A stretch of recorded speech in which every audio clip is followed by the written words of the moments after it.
bienvenue dans ce webinaire consacré à la loi de financement de la sécurité sociale 2026. Alors aujourd'hui, j'ai le plaisir d'être accompagnée par trois personnes. Donc le premier, je vais commencer par les hommes parce qu'on n'est quand même que des femmes, on va te rendre cet hommage. Benjamin Prou, président adjoint AGA en charge des assurances de personnes chez AGA. Bienvenue Benjamin. Anne-Marie Azanach, qui est la responsable juridique chez AGA, et Chloé Demery, qui est notre experte protection sociale chez AGA. Alors aujourd'hui, la loi de financement sur la sécurité sociale est sortie, elle a pu sortir enfin, et donc on va un peu décrypter les mesures que ça implique pour les agents et les mesures qui impliquent l'assurance, donc leur secteur d'activité. Pour commencer, je vais commencer avec toi, Chloé, et on va parler des impacts sur l'assurance. Alors, on va d'abord introduire la question à Benjamin. Pourquoi, du coup, la loi de financement sur la sécurité sociale a un impact sur le secteur de l'assurance? Pourquoi c'est un impact? Ça a un impact, nous impacte au quotidien. Et effectivement, Chloé va nous détailler les différentes mesures qui sont savamment réfléchies par nos parlementaires. Il y a un impact notamment sur le marché de la santé, un impact fort que vous connaissez et que l'on va débattre pendant cette heure ensemble. Un impact aussi sur le marché de la prévoyance, mais aussi sur le côté employeur. Et à ce moment-là, Anne-Marie vous fera justement les différentes mesures qui ont été prises ces dernières semaines pour vous détailler à quelle sauce nous allons être mangés sur l'année 2026. Ok, on va commencer avec l'assurance de personnes. Et donc, cette fois-ci, c'est bien à toi, Chloé. Explique-nous un peu comment les contrats santé et quelle est la mesure phare qui impacte l'assurance santé aujourd'hui. Alors, donc effectivement, il y a quand même une mesure qui impacte directement le service, l'assurance santé, et c'est celle donc de la contribution exceptionnelle de 2,05%. C'est une mesure qui est l'équivalent d'un transfert de charge. On est à peu près sur une mesure à 1 milliard d'euros. Donc cette contribution, elle est sur les cotisations encaissées par les organismes complémentaires d'assurance maladie, donc les OCAM, et l'article, donc c'est dans l'article 15 de la LFSS. Et il prévoit notamment qu'il y aura un gel des cotisations suite à cette mesure. La taxe ne pourra pas être impactée sur les cotisations. Donc, les assurés devraient normalement ne pas recevoir d'augmentation de leurs cotisations pour cette année. Et le gouvernement a d'ores et déjà annoncé que les organismes complémentaires allaient être concertés, en tout cas les fédérations des organismes seraient concertées sur ce sujet afin de pouvoir trouver un terrain d'entente et normalement pouvoir bloquer les tarifs pour 1 an. Pourquoi c'est un point de tension on en entend pas mal parler aujourd'hui dans la presse, c'est un point de tension, on va dire, dans le secteur. Oui, alors c'est vrai que ça a été un point de tension, notamment parce qu'en fait, il a été question déjà de ce transfert de charge l'année dernière. Ça devait prendre la forme d'une hausse du ticket modérateur sur certains soins médicaux. Servis par les médecins, et finalement ça n'a pas eu lieu, et en fait le gouvernement a estimé que les organismes complémentaires avaient d'ores et déjà augmenté leurs cotisations en prévision de la mesure, qui n'a finalement pas eu lieu, et du coup il était question de récupérer 1 milliard, et donc il prend cette année la forme d'une taxe un peu en guise de rattrapage, tandis qu'en fait on observe que il n'y a pas nécessairement eu l'année dernière de hausse de cotisation par rapport en anticipation. En fait, il y a eu des hausses de cotisation. Elles sont sur le marché, mais on remarque que c'est plutôt par rapport aux hausses des dépenses de santé. En fait, c'est pas nécessairement l'anticipation de cette mesure. Et donc aujourd'hui, on est plutôt sur une mesure de rattrapage, comme je vous le disais. Donc c'est le dialogue. Alors là, c'est plus toi, Benjamin, qui pourra répondre, mais c'est plus le dialogue avec les clients qui va être compliqué parce qu'ils vont pas comprendre cette hausse, sachant que derrière on parle de gel des cotisations. Oui, tout à fait, et notamment quand on voit que des associations comme UFC Que Choisir communiquent sur des modèles types de courrier à envoyer aux compagnies d'assurance. Donc c'est sûr que, comme chaque année, depuis de nombreuses années, malgré les nombreuses mesures prises par le gouvernement pour réduire ce déficit, comme chaque année, nous augmentons, nous assureurs, nos cotisations, et effectivement, nous devons le défendre auprès de nos clients. Et on va le voir un petit peu plus par la suite, les différentes pistes qui s'offrent à nous. D'accord. En tous les cas, de toute façon, si les agents ont des réclamations de la part de leurs clients, c'est vers l'amendant qu'il faut qu'ils se tournent et pas forcément vers vous. Mais bon, ça, c'est compliqué aussi à faire comprendre aux clients. Alors, on va parler maintenant de mesures de prévention, puisqu'il y a un fort impact cette fois-ci sur les parcours de prévention. Est-ce que tu peux nous en dire quelques mots, Chloé, et puis nous parler des petites opportunités à saisir? Oui, peut-être c'est important de se rappeler que la Caisse nationale d'assurance maladie a mis en place depuis quelques années déjà vraiment cet objectif de virage préventif. Donc, on essaye de prévenir la maladie plutôt que de faire du curatif et donc la soigner. On essaye de venir vraiment en amont. Et aujourd'hui, cette mesure, elle est aussi importante parce qu'on va avoir un cofinancement de certaines mesures de prévention sur un public qui est assez important puisque c'est les ALD, donc c'est les personnes qui sont en affection de longue durée. Aujourd'hui, il n'y a pas de cofinancement de mesures sur ces populations puisqu'elles sont prises en charge à 100% par l'assurance maladie obligatoire pour ce qui relève de leur pathologie. Donc, c'est une première pour les organismes complémentaires de pouvoir financer ce genre de mesures sur un public qui normalement est pris en charge par la sécurité sociale. Et ces mesures de prévention, donc ça sera notamment des parcours sur certains ALD, donc certaines pathologies qui seront ensuite, donc voilà, les textes vont être publiés prochainement. Donc on attend notamment un avis HS par rapport aux différentes pathologies. Il y aura un décret en Conseil d'État, il y aura des arrêtés plus détaillés, mais ce sera notamment des prestations qui ne sont pas remboursées aujourd'hui par l'assurance maladie obligatoire, mais qui sont déterminantes pour certaines pathologies. Donc, ce sera notamment de l'accompagnement à l'activité physique ou des séances de diététique, des choses comme ça, ce qui est vraiment en périphérie du soin, mais ce qui nous permet, nous, organismes complémentaires, de nous positionner sur ces publics qui sont en ALD et qui donc auront besoin de soins complémentaires. Alors, très clairement, on entend beaucoup parler de fraude en ce moment sur les contrats santé. Là, ils ont prévu la prévention. Est-ce qu'il y a une lutte contre la fraude qui est aussi prévue dans la loi de finances là-dessus? Est-ce qu'il y a eu des impacts, enfin, il y a eu des choses en tous les cas qui sont sorties là-dessus? Alors, pas dans la loi de financement de cette année, c'était le cas l'année dernière, mais ça avait été retoqué par le Conseil constitutionnel. Donc, pas de mesure en tant que telle dans la loi de financement, ni l'année dernière, ni cette année. Néanmoins, on a un projet de loi qui a vu le jour. Ça avait été appelé des vœux des fédérations de complémentaire santé, de la CNIL. Voilà, c'est un travail aussi avec les pouvoirs publics afin de pouvoir renforcer le dialogue entre organismes complémentaires et assurance maladie. Donc, afin de mieux lutter contre la fraude, on s'aperçoit que la fraude atteint des taux records, notamment sur certains équipements.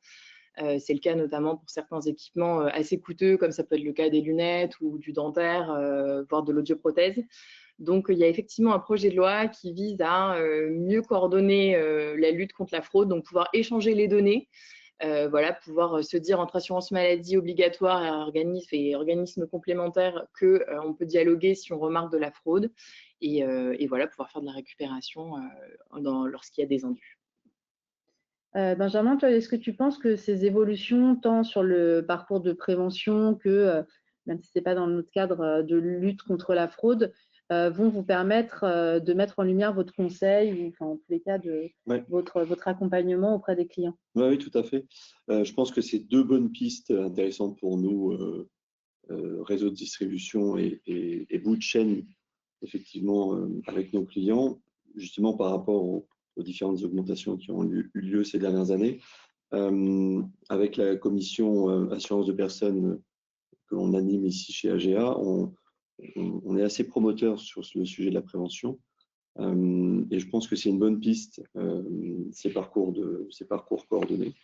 C'est une bonne piste car effectivement, dans nos contrats d'assurance complémentaire santé, on a un poste prévention important qui n'est pas forcément très utilisé par nos assurés, par nos clients.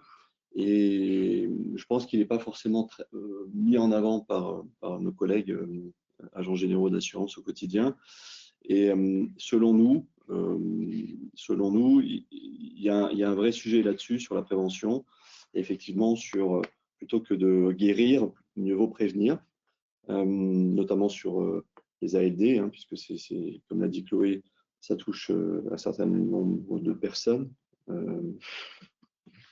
Donc, le volet prévention pour nous est important et compte tenu du fait qu'aujourd'hui les contrats sont à peu près tous identiques et tous responsables, il n'y a pas forcément une concurrence en termes de garantie.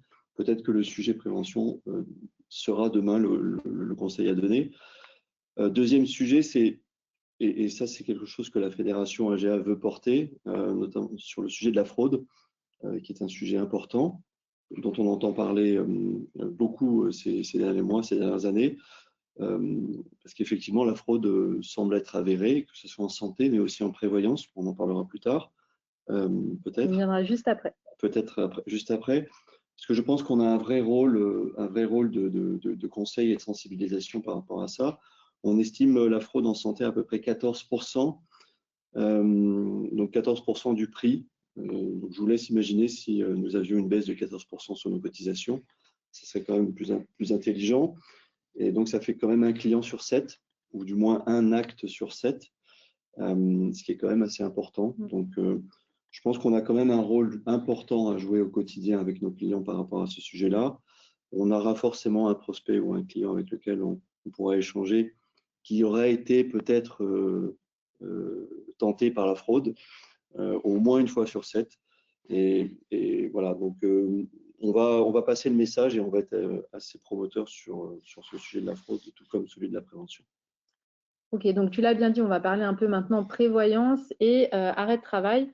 En effet, quels impacts du coup sur la limitation notamment des arrêts de travail longue durée, on va dire? Oui, donc c'est vrai qu'on a remarqué déjà l'année dernière, il y a une étude donc, de la DREES, qui est le service statistique du ministère de la Santé. Il y a une énorme progression des dépenses liées aux arrêts de travail. Les salariés s'arrêtent de plus en plus et par ailleurs, les arrêts de travail sont de plus en plus coûteux puisque le marché du travail a aussi subi une inflation.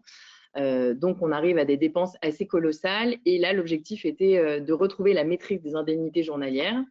Et donc, pour ça, la loi de financement, elle a porté deux mesures. Donc, la limitation de la durée de l'arrêt de travail initial pour être prescrit. Donc, c'est le primo arrêt. Lorsque vous allez chez votre médecin et celui-ci sera limité à 1 mois pour un arrêt de travail initial et 2 mois pour un renouvellement. Et ce qui suppose donc, en fait, dans les petites lignes, c'est en fait de revoir son médecin et s'assurer que l'on est toujours en état de ne pas pouvoir travailler, donc d'être en arrêt de travail et pas seulement attendre la fin d'un arrêt potentiel. Donc là, c'est vraiment l'idée de se dire retourner voir son médecin, s'assurer que l'on est capable ou non de retourner sur son lieu de travail et pour donc lutter contre les fraudes et donc les arrêts de travail qui sont très coûteux. D'accord. J'ai aussi vu qu'ils essayaient de basculer des arrêts de travail de manière dématérialisée, c'est-à-dire que les médecins les envoient directement plutôt que ce soit le client qui l'envoie à la sécurité sociale. C'est peut-être aussi un moyen autre pour lutter contre la fraude. Ça passe directement par le médecin qui consulte, quoi. Ça fait partie des options. Après, depuis juillet dernier, on a aussi un nouveau, peut-être Anne-Marie si tu veux prendre la parole, mais on a un nouveau document, un nouveau formulaire CERFA sur les arrêts de travail. Et donc, en fait, c'est un formulaire qui est directement en ligne et donc qui ne permet pas qu'on puisse scanner, compléter, etc. en sortant de chez le médecin pour frauder.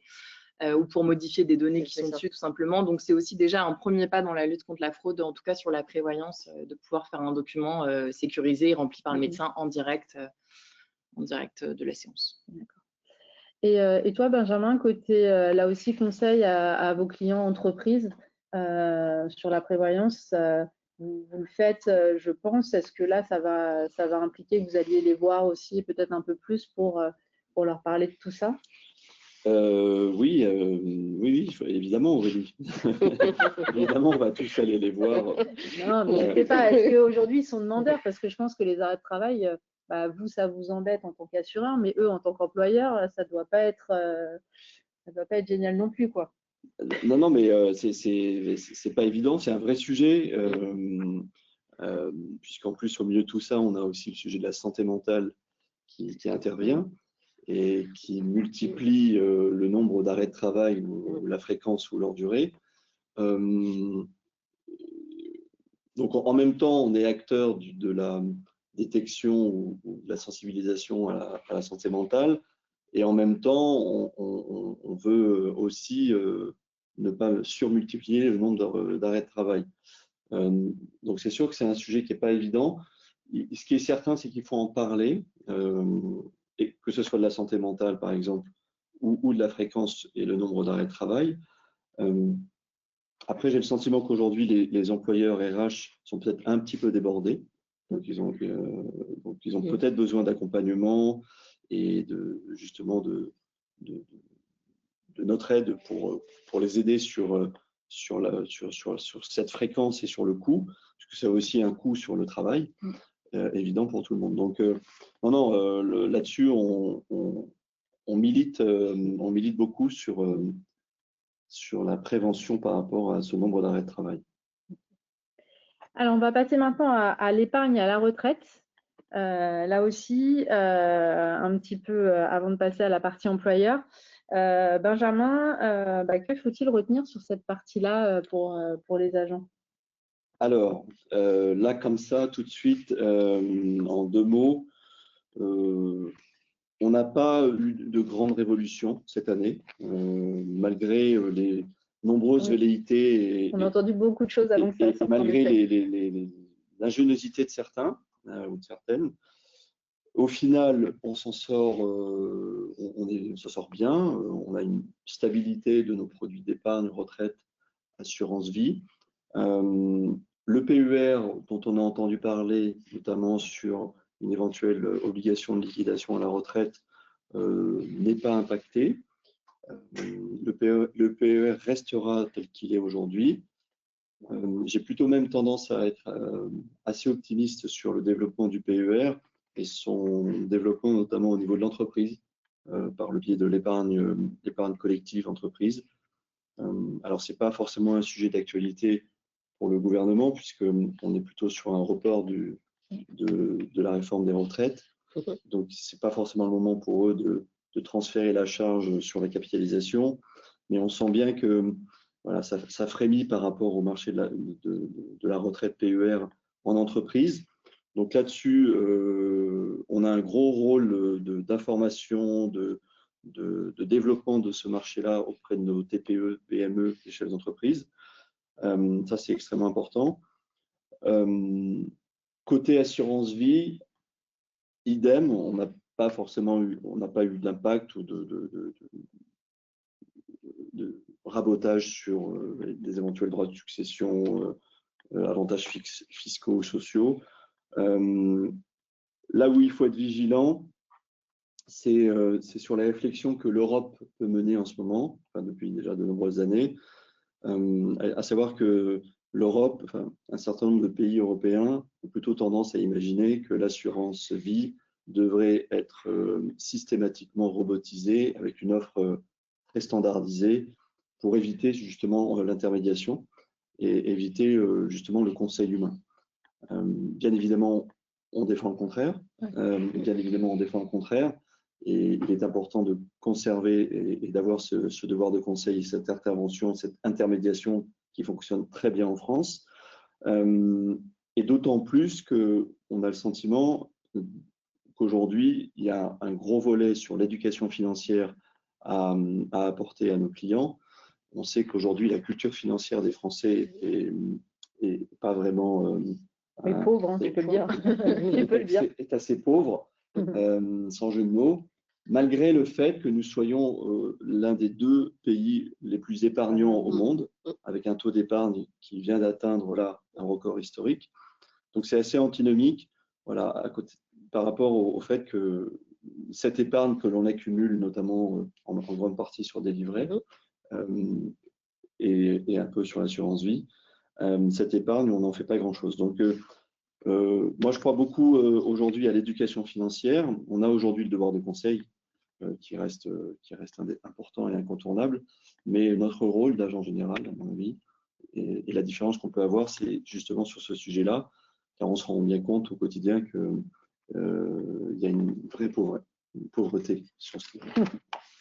Merci Benjamin. Alors, on va passer maintenant à la partie employeur. Alors, on va laisser la parole à Anne-Marie. Alors, quels impacts aujourd'hui pour les agents employeurs?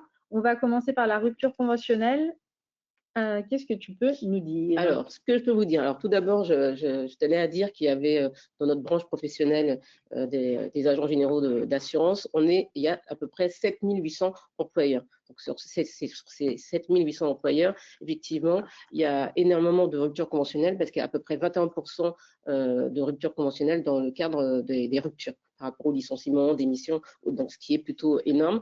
Dans la loi financement sécurité sociale promulguée dernièrement, il s'avère qu'ils ont décidé d'augmenter la contribution spécifique qui était précédemment de 30%, maintenant elle est de 40%. Donc ça commence à avoir un coût assez significatif. Alors en sachant que quand on parle de cette contribution-là, il ne faut pas oublier que vous avez payé auparavant l'indemnité spécifique de rupture conventionnelle qui est équivalente à l'indemnité de licenciement au minimum, que vous avez payé l'indemnité souvent compensatrice de congés payés qui n'ont pas été pris, et en plus, le cas échéant, comme dans beaucoup de contrats de travail, il y a souvent une clause de non-concurrence. Donc, il y a ce montant d'indemnité de clause de non-concurrence qu'il va falloir verser au départ du salarié tous les mois pendant la période d'interdiction. Donc, tout ça pour dire que ça va commencer à avoir un significatif et qu'on a commencé, nous, au service juridique, à avoir pas mal d'appels et que les agents sont surpris de constater quand ils font faire leur paie par leur expert comptable ou leur prestataire paie, le montant qui a augmenté. Par exemple, si je peux, un chiffre simple et un chiffre rond, si vous versez une indemnité de 20 000 €, eh ben, vous allez avoir 8 000 € de contribution spécifique à verser. Donc, c'est quand même quelque chose d'assez conséquent. Donc, je pense qu'avec cette disposition, le but de l'État, ils l'ont clairement annoncé, c'est de réduire les ruptures conventionnelles. Ça a explosé ces dernières années et pour eux, c'est trop. Donc, malheureusement, les petites structures, c'était quand même un bon moyen qui était quand même un moyen amiable de résoudre certains départs. Donc, on verra comment l'avenir nous dira si dans notre branche, on va conserver ce mode de rupture. Mais c'est vrai que ça commence à faire élevé. Donc, il y a cette rupture conventionnelle, il y a aussi la partie mise à la retraite. Voilà, sur la mise à la retraite. J'ai décidé d'en parler parce qu'effectivement, c'est peut-être pas une disposition qui est assez connue, c'est que l'employeur peut mettre à la retraite le salarié uniquement quand il a 70 ans dans notre convention collective. D'accord. Donc, c'est vrai qu'il ne faut pas se tromper de convention collective, c'est la convention collective des salariés des agents généraux, pas celle des courtiers, parce qu'il y a souvent des experts comptables qui se trouvent, et pas celle de l'assurance, de la même manière. Donc, nous, dans notre convention, donc à partir de 70 ans, vous avez la possibilité de mettre un salarié, à la retraite, entre guillemets. Donc, il y a une indemnité à verser. Et cette indemnité, c'est celle que vous pouvez voir à l'écran, qui est prévue par notre convention collective. Et celle-là aussi, ce n'est pas forcément maîtrisé, c'est pour ça que je voulais aussi en parler. Donc, à savoir que notre convention collective a la dernière date de 2019 applicable depuis le 1er janvier 2020, à ne pas confondre avec celle de 2003, où les montants sont différents. Donc, faire attention, c'est de bien prendre la dernière convention collective donc, que vous retrouvez sur le site d'Agir. Donc, ce montant, avec le versement de ces montants que vous pouvez voir à l'écran, il va falloir verser une contribution de 40%, spécifique de 40%, comme pour la rupture conventionnelle. Et alors, j'allais partir sur le départ à la retraite, cette fois-ci, de la part à l'initiative du salarié, ce qui est le plus souvent le cas, normalement. Qui est le plus souvent le cas. Alors, pour le départ à la retraite à l'initiative du salarié, c'est exactement les mêmes montants d'indemnité que l'employeur va devoir verser. Il faut savoir qu'il n'y a pas de contribution. Donc, ça, c'est pour pas confondre. Donc, il y a une distinction entre la mise à la retraite et le départ. Donc, pour le départ à la retraite, ce qui est plus utilisé, il n'y a pas de contribution à verser. Donc, pas de problème à ce niveau-là. Je le dis aussi, c'est souvent aussi ce qui on peut confondre aussi, c'est que l'indemnité en retraite est intégralement soumise aux cotisations sociales. Donc ça, c'est important parce que c'est pas forcément su. Et je tenais aussi à parler de cette partie-là, puisque l'impact de la suspension de la réforme de la retraite, donc vous allez vous retrouver avec des salariés qui sont nés entre 1964 et 1968, qui vont gagner 1 ou 2 trimestres. Et donc, dans ce cadre-là, ils vont pouvoir vous demander peut-être un départ plus tôt que prévu à la retraite. Donc, toujours, si jamais vous avez des salariés qui veulent qui vous posent des questions sur comment ça va se passer, renvoyez-les vers leur caisse. Parce que nous, on a des agents qui nous posent des questions sur la retraite de leurs salariés. Évidemment, nous, on n'a pas les éléments pour pouvoir répondre. Et généralement, il vaut mieux renvoyer le salarié vers sa caisse de retraite. Comme nous renvoyons les agents vers la cave à Mac. Voilà, c'est tout à fait ça. Alors, maintenant, on va parler un peu heures supplémentaires. Alors, là aussi, qu'est-ce que tu peux nous en dire? Alors, c'est une bonne nouvelle, finalement, parce que sur cette augmentation de charge, bonne nouvelle, les exonérations prévues pour les heures supplémentaires n'ont pas bougé pour les entreprises de moins de 50, donc c'est très bien. Ce que le texte a fait, puisqu'il y a eu des dispositions, c'est pour les entreprises de plus de 250 personnes. Donc là, tant mieux. Donc ça reste pour nos agents généraux, et là vous le voyez à l'écran, ça reste 1,50 € par heure supplémentaire pour les entreprises de moins de 20 salariés, et pour les entreprises de plus de entre 20 et 50, des heures supplémentaires de 0,50 €. En sachant que le salarié aussi bénéficie d'une réduction de cotisation salariale sur ses heures, donc le salarié aussi est gagnant, et aussi le salarié est gagnant aussi sur son impôt sur le revenu. Donc c'est une bonne disposition. Donc les heures sup, c'est au-dessus de 35 heures. Donc toutes les heures qui sont au-dessus de 35 heures, c'est plutôt pas mal, puisque l'agent quand même bénéficie de une diminution de ses charges patronales. Ok, merci. On n'a pas de questions pour le moment, mais n'hésitez pas à nous poser des questions sur le chat si vous en avez. Alors, on va passer maintenant à la réduction des cotisations patronales. Alors ça, c'est un peu plus, donc c'est pas dans la loi de financement sécurité sociale directement, c'est des textes, des décrets qui ont été publiés le 4 septembre et le 31 décembre 2025 dernier, qui refont la manière de réduire ce qu'ils appellent les charges sociales sur les bas salaires. En gros, c'est l'ex-réduction Fillon, ça a été transformé. Ils ont élargi l'assiette. Donc l'assiette maintenant va jusqu'à 3 fois le SMIC contre 1,6 auparavant. Donc à savoir que donc il y a une petite erreur, donc il faudra que je l'enlève sur la présentation parce que je vois cumul de l'indemnité de fin de mandat, ça n'a strictement rien à voir. Mais c'est donc sur cette partie-là. Donc toujours pareil, le gouvernement c'est toujours pareil, cherche de l'argent, hein, c'est encore quand même un manque de recettes au vu des déficits. Et des déficits, donc la moindre chose est un moyen de gagner de l'argent. Ce qu'ils n'aimaient pas, c'est la partie de seuil. Et cette partie de seuil, c'est que des employeurs laissent des salaires stagner pour pouvoir bénéficier d'une réduction. Donc c'est ça qu'ils ont voulu éviter en mettant cette fameuse réduction générale dégressive unique, dit RGDU. Maintenant, c'est un mot que vous allez entendre souvent. Écoute, on va s'y aller. RGDU.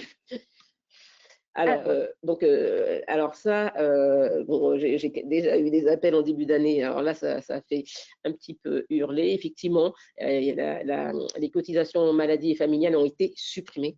Donc ils ont au profit de leur intégration dans le RGDU. Donc ça fait quand même beaucoup de changements quand on fait le coût total. Si j'ai un exemple, j'avais un agent qui avait 3 salariés, classe, on va dire classe 3, classe 4, classe 5.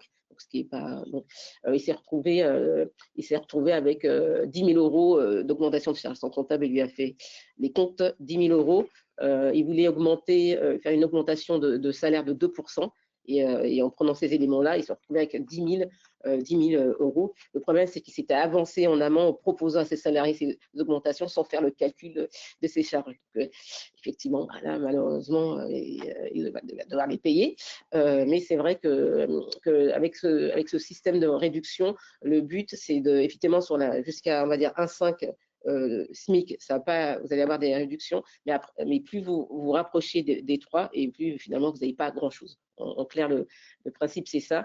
Les cotisations maladie et famille vont rester effectives en termes d'exonération pour certaines entreprises qui sont situées dans ce qu'on appelle des zones d'emploi à redynamiser. Donc vous avez ce qu'on dit les BER, les FFR, donc les zones France Ruralité Revitalisation. Donc c'est intéressant comme les agents, vous êtes situés sur l'ensemble du territoire français et dans Dromcom, regardez si vous faites partie de ces zones-là. La liste, vous pouvez les retrouver parce qu'il y a beaucoup de régions qui y sont. Donc, ils pourraient avoir des réductions de charges patronales. Donc, pensez à vérifier. J'ai certains agents qui sont dans ce type de bassin d'emploi. Donc, et comme ça, ils auront quand même leur cotisation maladie et famille qui, pour eux, seront concernés. Okay. Alors, donc c'est un calcul un petit peu barbare. Donc, effectivement, je ne vais pas rentrer dans le détail. Mais pour la réduction Fillon, c'était pareil. Hein, c'était des histoires de coefficients. Donc, c'est une formule mathématique à utiliser. Donc, c'est la formule que vous retrouvez sur le site de l'URSSAF. Hein. Mais bon, on peut pas le bouger, c'est comme ça. Donc, il faut appliquer la formule. Et avec ça, donc vous appliquez de ceux qui ont l'habitude. Il y a beaucoup d'agents qui avaient l'habitude d'utiliser la réduction Fillon. Donc, ils comprennent le système. Mais là, bon, c'est encore plus compliqué. Mais en sachant, ça c'est important, c'est qu'avant, la prime partage de la valeur n'était pas inclus dans le calcul de la masse de calcul de salaire. Maintenant, ça rentre dans le calcul du salaire brut pour savoir si ça rentre dans l'assiette de la réduction dégressive unique. Donc ça, c'est un sujet pour nos agents parce que beaucoup d'agents versent la PPV, donc la prime partage de la valeur. Donc ça, c'est la grande nouveauté, c'est que c'est intégré dans la RGDU. Donc, ce qui veut dire forcément, ça va gonfler les salaires, l'assiette des salaires bruts pour le calcul de la réduction. Alors, on va un peu parler naissance. Donc, on a vu la mise en place d'un congé supplémentaire de naissance. Explique-nous un peu en quoi ça consiste. Alors, c'est tout nouveau, tout beau, je ne sais pas, mais en tout cas, c'est tout nouveau. Il y avait le congé maternité, il y avait le congé parental d'éducation, il y avait le congé paternité. Maintenant, il y a le congé supplémentaire de naissance. Donc, c'est vrai, ça commence à faire beaucoup. Alors, pourquoi ils n'ont pas intégré… Repeupler la France, on fait tout ce Vous avez tout compris, c'est ça. Vous avez vu la dernière étude indiquant qu'il y a plus de décès que de naissances en France. Voilà, donc on a maintenant un nouveau congé de naissance de 2 mois supplémentaires maximum qui a été créé, applicable à partir du 1er janvier 2026. C'est pour tous les enfants nés à partir du 1er janvier 2026. Mais en revanche… Au début, ils avaient parlé 2027 et là, c'est… Voilà, c'est 1er janvier 2026. Mais l'assurance maladie n'est pas prête. Donc, effectivement, ils sortent des textes, mais tout n'est pas forcément prêt. Donc, ça sera efficace qu'à partir du 1er janvier 2026. 1er juillet, pardon. 1er juillet 2026. 1er juillet 2026. Donc, attention, pour des salariés qui font leur demande maintenant, ça ne marchera pas. Il faut attendre le 1er juillet 2026. Si, justement, c'est rétroactif, puisque voilà, c'est ça. Ça sera rétroactif. Donc, en sachant que les bénéficiaires, c'est aussi bien les salariés que les indépendants. Donc, les agents femmes peuvent aussi bénéficier. Femmes et hommes, pardon. Ouais. Femmes et hommes peuvent bénéficier du congé supplémentaire. Donc, à savoir que bon, c'est pour dans notre branche, on a à peu près 80% de femmes. Donc, l'indemnisation prévue par la sécurité sociale est pour le premier mois de 70% net et pour le deuxième mois de 60%. Donc, il n'y aura aucun coût pour l'employeur, c'est-à-dire qu'il y aura, comme les autres, une suspension du contrat de travail. Donc, comme pour le congé parental où l'employeur ne paye rien, ni le congé paternité où l'employeur ne paye strictement rien. Mais c'est vrai qu'il y aura, sur ce point-là, il n'y aura pas de coût, on va dire, de coût. En tout cas, l'employeur ne versera pas de complément de salaire là-dessus, en tout cas pour l'instant. Donc, à savoir qu'il manque des décrets d'application. Donc, pour le détail, donc il faudra attendre un petit peu parce que sur le moment, il y a un délai d'1 mois pour prévenir, mais bon, le détail sera dans les décrets d'application. Donc, mais sachez qu'à partir ce texte sera efficace seulement à partir du 1er juillet 2026 et s'ajoute donc au fameux congé maternité. Ils peuvent être pris en même temps, maternité, paternité, et donc il peut être pris en même temps par le mari, le conjoint, le pacsé que la femme, ou pris séparément. Enfin bon, voilà. Donc ça fait combien de temps tout ça? Ça fait 2 mois supplémentaires. 2 mois. Ouais. plus les… Oui, c'est ça. Plus, par exemple, si on a un enfant pour un congé maternité, ben, si c'est 4 mois, donc ça fera 2 mois supplémentaires, ça fait 6 mois. D'accord. J'ai une question particulière. Un agent qui embauche un salarié homme au 1er juin et qui deviendra papa 15 jours avant son embauche, est-ce qu'il est concerné? Donc lui, il est potentiellement. Pour l'instant, c'est vrai qu'ils n'ont pas parlé de conditions d'ancienneté. Donc il manque les décrets d'application. Ils ne sont pas allés aussi loin dans le détail, mais ils pourraient effectivement être concernés si l'enfant naît à partir en 2026. Donc normalement, ils pourraient faire la demande. Mais là, en fait, je pense que ce que veut dire l'agent, c'est que l'enfant naît avant l'embauche. Il est avant l'embauche, mais normalement, il pourrait demander Normalement, il faut prévenir l'employeur 1 mois avant, mais il manque les décrets d'application et ces petits côtés un petit peu pratiques qui n'ont pas été encore résolus. Donc, ils ne sont pas prêts. Hein. Donc, ces questions, à mon avis, il faudra nous rappeler un peu plus tard. On pourra certainement vous donner les détails. Je pense que le ministère du Travail va mettre un FAQ. Mais là, pour l'instant, ils sont un peu en retard, donc ils vont devoir. Et puis, on n'a pas de décret d'application de toute façon, donc je préfère ne pas vous donner d'informations qui seraient peut-être fausses dans quelques semaines, puisque souvent, avant un décret d'application, il y a souvent du lobbying qui est fait un peu en amont, donc on verra. Et le congé paternité, lui, il ne change pas? Non, toujours, 25 jours. Ok, parce que j'avais la question. C'est toujours 25 jours. D'accord, pas de changement. Non, pas de changement. Non. Ok. Et on ne peut pas refuser. Parce que nous, on a souvent la question, les agents, non. Le congé paternité. Le congé paternité, le congé de naissance, ça sera pareil. Vous ne pourrez pas le refuser. Et effectivement, pour le congé supplémentaire de naissance, vous avez une protection, effectivement, contre notamment le licenciement, entre autres, comme les autres. Alors, on va parler apprentissage maintenant, oui. Puisque les agents embauchent beaucoup d'apprentis. Et du coup, quel changement en 2026? Pour l'instant, comme c'est pas dans la loi financement sécurité sociale, parce qu'on a beaucoup de questions à ce sujet, normalement, ça doit être prévu dans la loi de finances. Comme vous le savez, pour l'instant, elle est toujours en discussion. Donc, à savoir que, mauvaise nouvelle, en tout cas pour les employeurs agents généraux, c'est que actuellement, vous n'avez pas d'aide, parce que les seules aides qu'il y a, c'est pour les alternants jusqu'à bac. Donc, en fait, comme vous savez que les agents, ils ont recruté des alternants qui, pour le BTS, normalement, assurance ou BTS assimilé. Donc, pour l'instant, depuis le 1er janvier 2026, 0 aide si vous embauchez un apprenti en BTS assurance, vous n'aurez pas d'aide du tout. À savoir que il va avoir peut-être un décret d'application parce qu'il y a un lobbying assez fort qui a été fait notamment par l'UDP. Qui est pour réclamer justement de poursuivre cette aide pour les petites structures qui l'utilisent plutôt pas mal. Les agents utilisent beaucoup d'alternants. Donc, on verra si le lobbying fonctionne à ce moment-là. Et même s'il y a quelque chose, il faut savoir que de toute façon, ça ne sera pas rétroactif.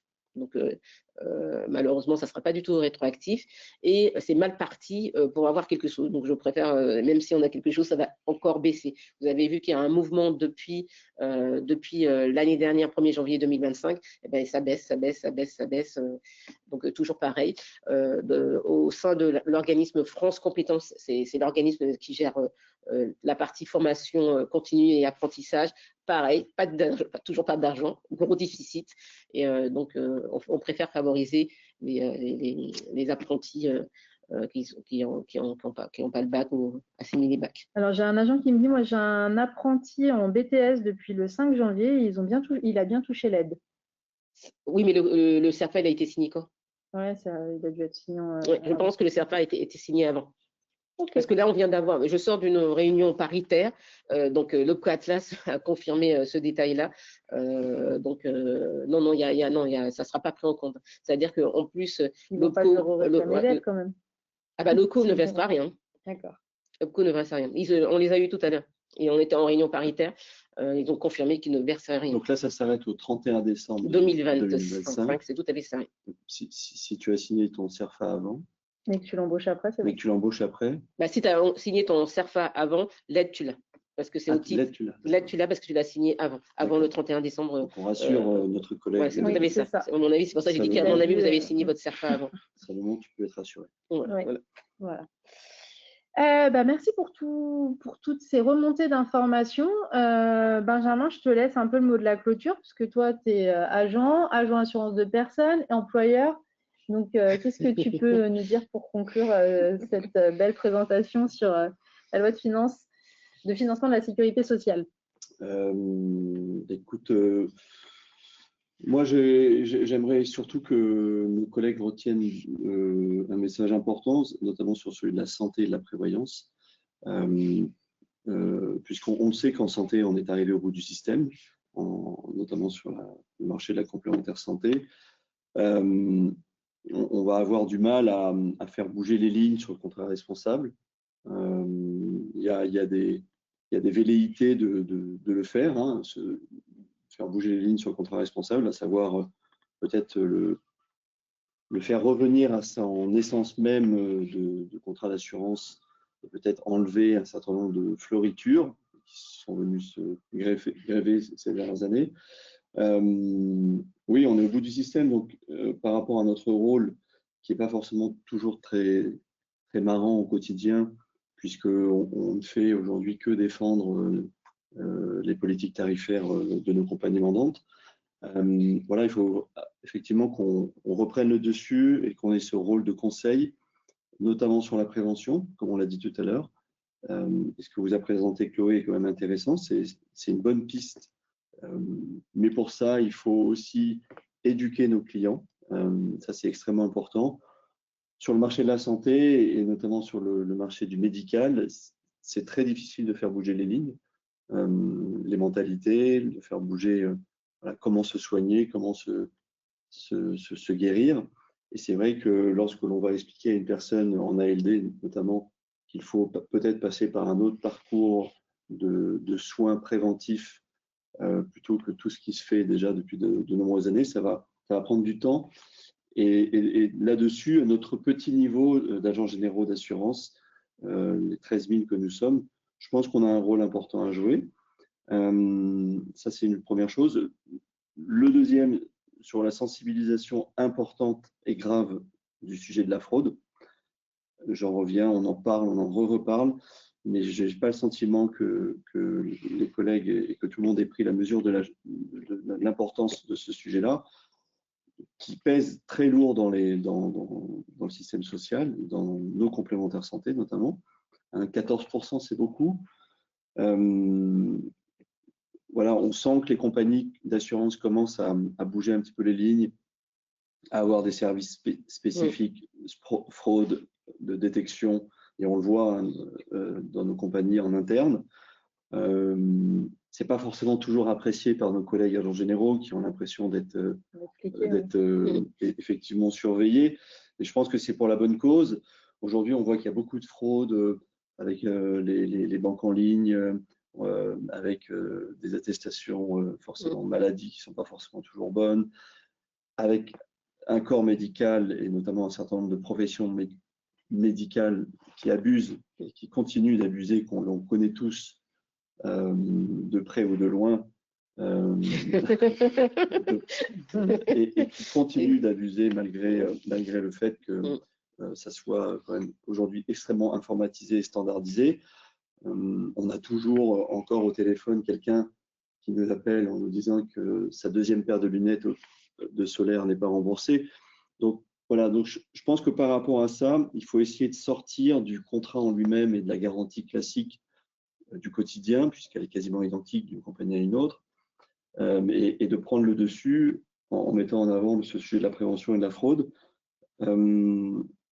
Ça sera le même sujet sur celui de la prévoyance, sur le marché de la prévoyance, puisqu'effectivement, aujourd'hui, en prévoyance, on n'est pas encore au bout du système, selon nous. On aimerait que la prévoyance soit aussi standardisée et entre guillemets, étendue à tout le monde, un peu comme ça a été fait sur l'ANI en santé, que l'ANI de la prévoyance soit étendue.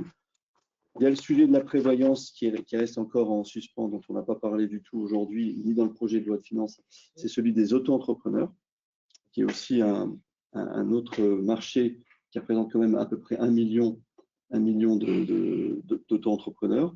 C'est un statut qui reste toujours assez compliqué à appréhender, surtout en prévoyance et aussi en retraite, puisque ce sont des travailleurs indépendants, dépendants de la Sécu, avec des revenus qui sont encadrés, et les compagnies d'assurance ne sont pas toujours très alertes ou n'ont pas forcément l'offre adéquate sur ce marché-là. Voilà, donc je pense que par rapport à ces sujets, sur la santé et prévoyance, notre rôle est important. Je reviens sur le sujet de l'épargne et l'assurance vie. Oui, je crois que demain, ce qui fera notre différence, c'est le fait d'éduquer nos clients à la finance. On est en train de nous-mêmes de nous éduquer. Je pense qu'il faudrait qu'aussi les 12 000 agents généraux, 13 000 agents généraux soient éduqués financièrement. Et ça, je pense que c'est important. Au-delà de ces sujets du quotidien, on a un sujet sous-jacent qui commence à arriver très fort, c'est celui de la crypto, qu'il ne faut pas négliger. Voilà. Donc ça, c'est en off, c'est à côté. Oui. Qui fait partie de l'éducation financière. Qui fait partie de l'éducation financière. Voilà. Voilà notre rôle aujourd'hui, agents généraux. Ce qu'on voudrait, dans notre liste du Père Noël que l'on avait mis au mois de décembre dernier, c'était celui de la dépendance. Je passe pas forcément du coq à l'âne, puisque on avait imaginé que dans ce projet de loi de finances, il y ait un sujet sur la dépendance. Ça avait été imaginé au mois de juillet dernier, et puis finalement non. Il est bien évident que nous ne verrons pas aboutir pour l'instant la 5e branche qui était prévue sur la dépendance. Là-dessus, on est très pauvre, que ce soit dans notre offre, puisqu'on a fait le tour du marché des 15 compagnies, on est très pauvre. Et on aimerait que le gouvernement puisse prendre le devant par rapport à ça. On avait déposé un projet justement sur par exemple, la possibilité de sortir en rente défiscalisée sur le PER pour financer la dépendance. Ça a été repris, ça n'a pas été accepté, mais bon, ça frémit un petit peu, mais là-dessus, on va pousser assez fort et je pense qu'on est tous concernés par ce sujet de la dépendance, que c'est quand même un sujet de société important. Voilà. Alors, juste je te coupe parce qu'on a une petite question d'un agent retardataire, mais au final pas trop retardataire, puisque du coup, il nous parle des déremboursements des médecines douces. Là, c'est plus pour toi, Chloé. En effet, dans la loi, il n'y a rien, enfin, si ça a été mis pour les contrats santé. Est-ce que tu peux nous en dire un peu plus ? Alors, il n'y a effectivement rien dans le budget sur ce sujet. Après, en l'occurrence, les médecines douces ne font pas partie du contrat responsable. Souvent, on trouve des garanties qui sont ajoutées par les organismes complémentaires, mais là, c'est vraiment à la main de chaque compagnie.